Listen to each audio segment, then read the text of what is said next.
So let's talk about the market. Well, Lee, I've known you now 8 years, and you talk about rental properties like they are Satan's brother. And for the last 8 years, they have been. But understand that the market for the last 8 years has been on a holy tear and just continuing to go up and up and up and up. But now there are some things taking place that you need to be aware of. Okay, so some things to know about the housing market. Inventory will remain constrained, especially at the entry-level price segment.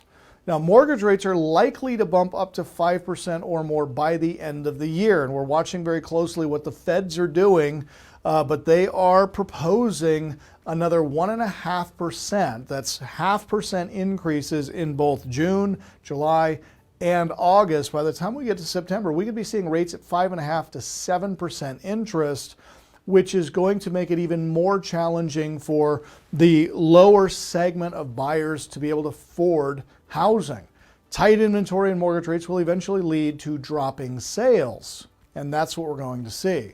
Now, the National Association of Realtors forecasts that house prices may moderate in 2022, perhaps 6.6% growth, although Zillow forecasts at 13.9% increase in the next 12 months. Now, I want to share with you guys a report that just came over today,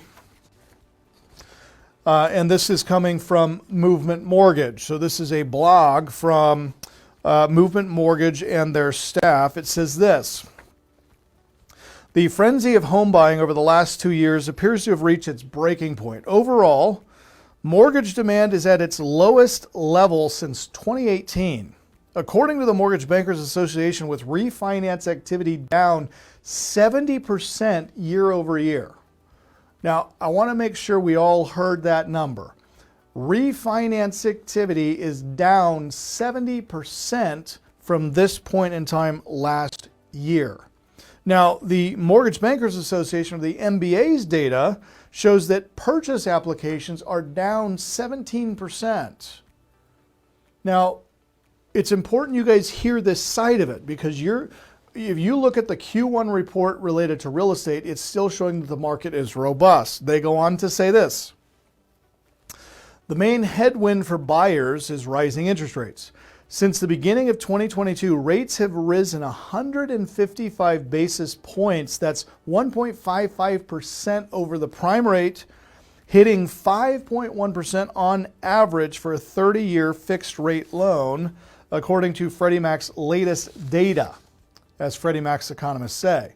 The combination of swift home price growth and the fastest mortgage rate increase in over 40 years is finally affecting purchase demand. Homeowners navigating the current environment are coping in a variety of ways, including switching to adjustable rate mortgages, moving away from expensive coastal cities, and looking to more affordable suburbs. We expect the decline in demand to soften home price growth to a more sustainable pace later this year. Now, further hampering the purchase power of Americans is quite simply the cost of available homes. The S&P CoreLogic Case-Shiller National Home Price Index shows that home prices rose at a nearly 20% pace in February, the third highest reading in the 35-year history of the index. Keep in mind that this index is a 3-month running average and only goes through February. Now, this is the critical piece, okay? Keep in mind that this index is a 3-month running average and only goes through February of 2022. Significant increases in mortgage interest rates didn't hit until March. So it's possible that next month's data could start to incorporate the impact of rising rates pushing down home prices. Now, one indicator of how mortgage rates are affecting home sales is to look at the new home sales data from the Commerce Department. The latest data shows that sales of new single-family homes in the U.S.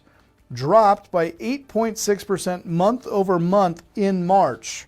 New home sales are counted when a contract is signed, making them a leading indicator of the housing market. Annually, new home sales were down 12.6%. But it's not just the mortgage rates that are causing potential homebuyers to back away from putting in an offer. The median price for a home in March was up 21.4% annually, according to the Commerce Department, hitting $436,700, with almost all of the new homes sold in March above $200,000.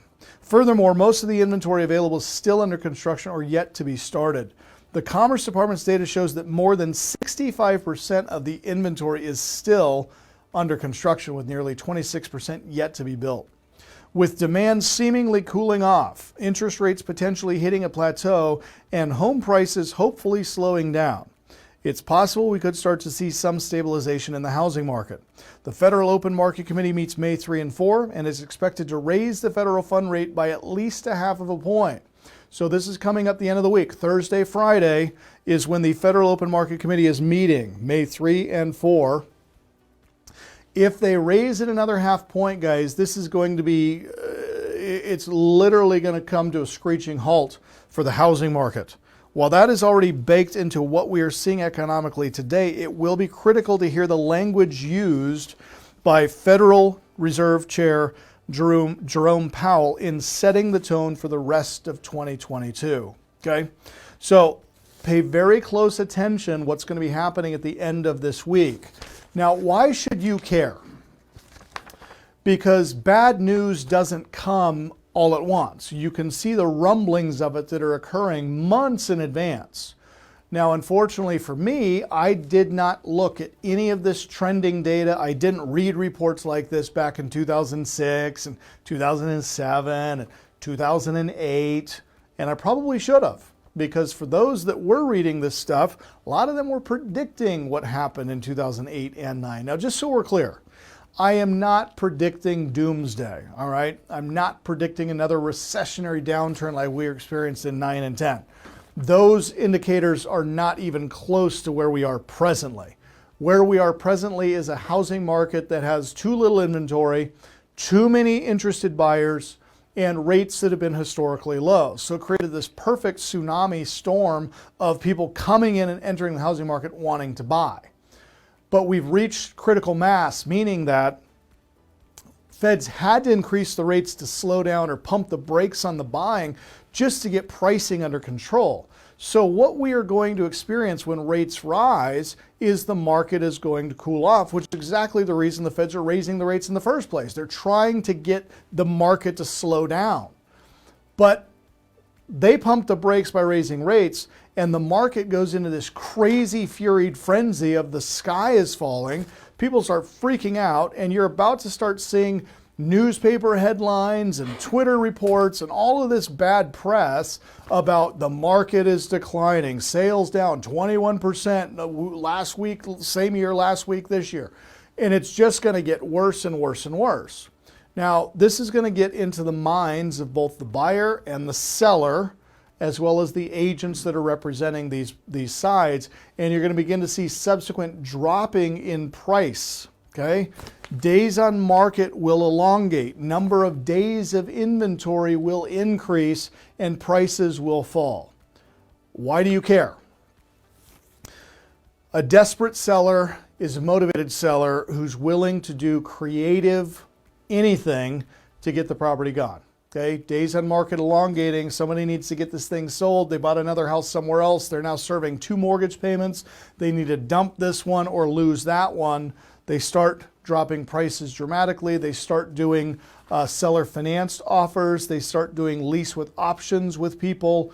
So many new opportunities present themselves when we see these types of things occurring. That's why we're having this conversation today, just days in advance of this next 0.5 point increase from the Feds. And my expectation is that absolutely yes, they're going to raise rates another 0.5 point.